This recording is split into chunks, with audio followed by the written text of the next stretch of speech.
Welcome back, baseball fans. Welcome to another episode of the Vintage Vegas 9 Ball, coming to you from Las Vegas, Nevada.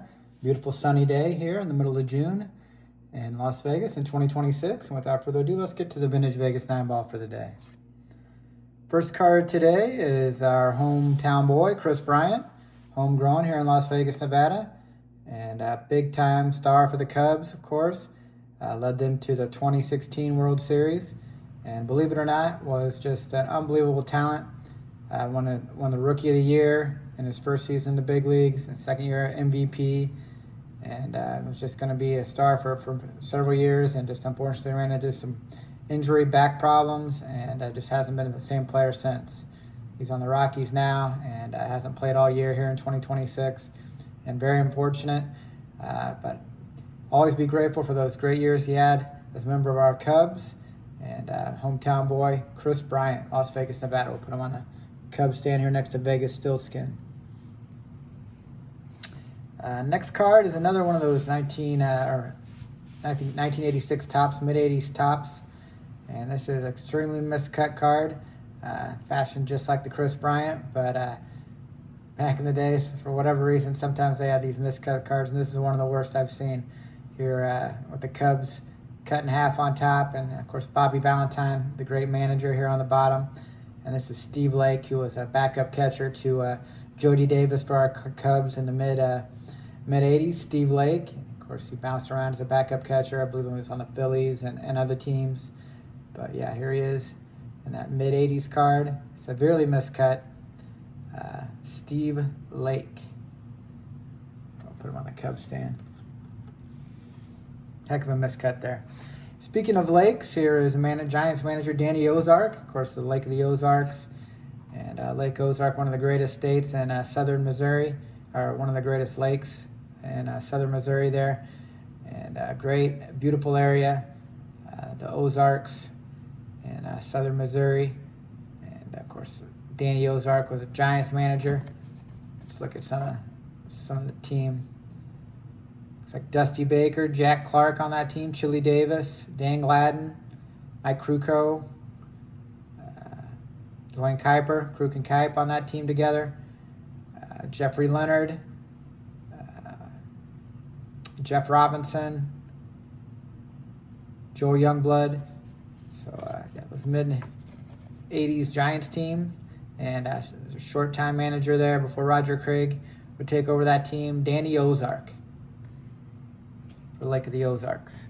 Speaking of Lake of the Ozarks and Steve Lake, here's Jeff Branson. Of course, the Ozarks, the big town, is Branson, Missouri there, and has a lot of acts that featured here in Vegas, so it also performed there in Branson, Missouri, and their showrooms down there, and just a great, beautiful area, and with Silver Dollar City, and beautiful lakes, and beautiful mountains.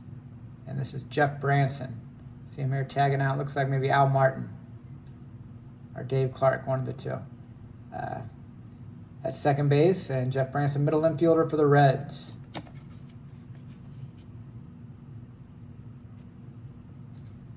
Kind of back up to Barry Larkin. Jeff Branson.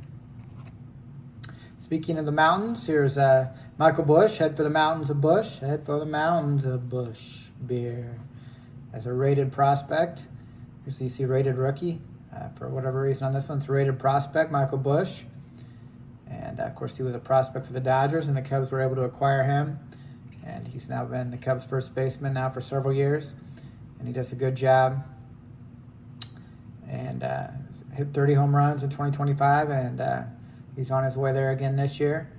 And one of the Cubs' most consistent hitters, Michael, hit for the mountains of Busch beer. Put him on the stand.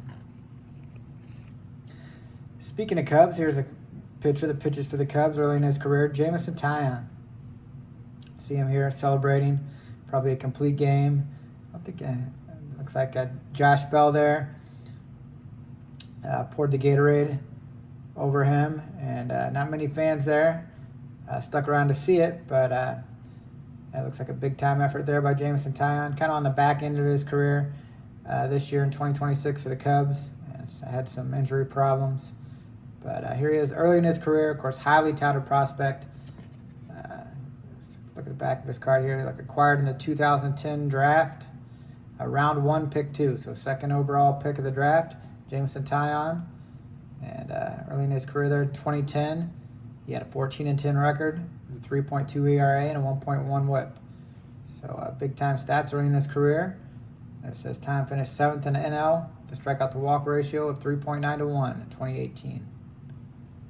And newfound slider helped him limit righties to a 225 average.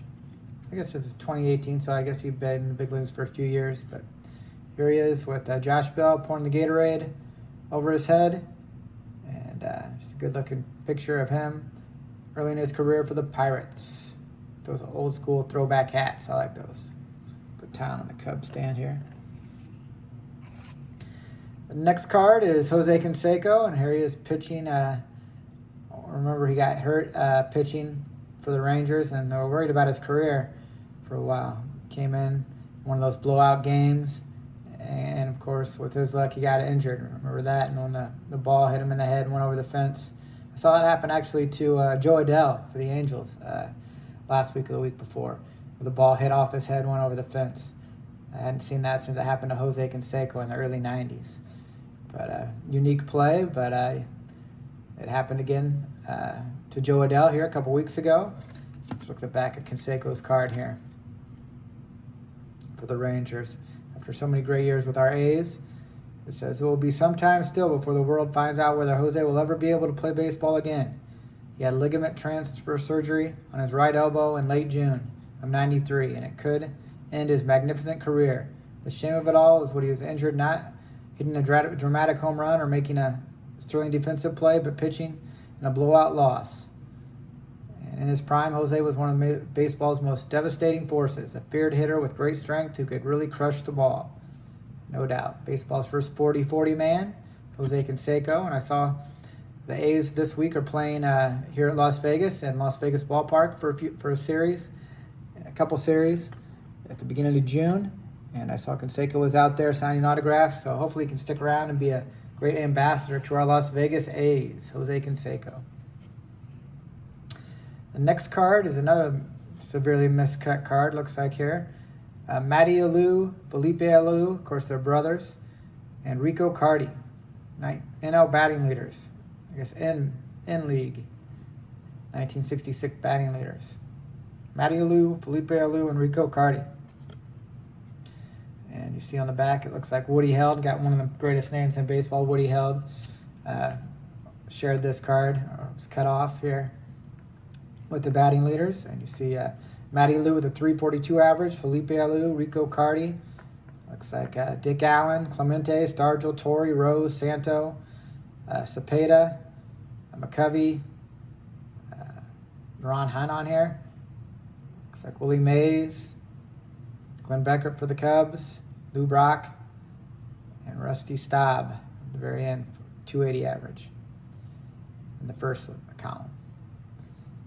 But yeah, NL batting leaders, of course, the Alou brothers. Of course, Felipe would go on to be a longtime big league manager, and his son Moises would play for the Cubs for a long time. But here, 1966 batting leaders. Those guys on the stand for their hitting prowess.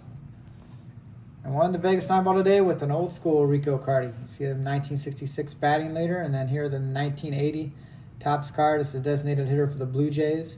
Of course, Rico Cardi could really hit, and he would bounce around for several teams. After the Braves, played briefly for the Rangers, the Cubs, the A's as well, and the Indians, Blue Jays, and big time hitter. Let's look at his lifetime average there.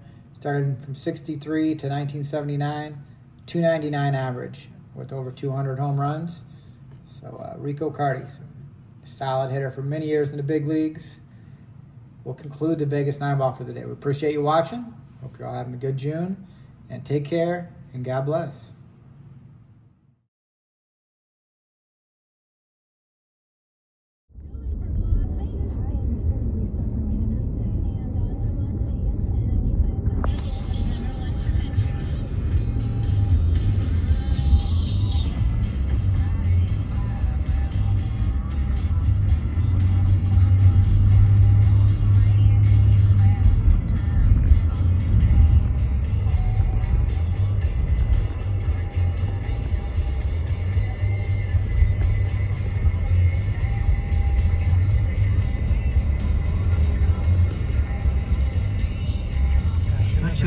What is he doing here?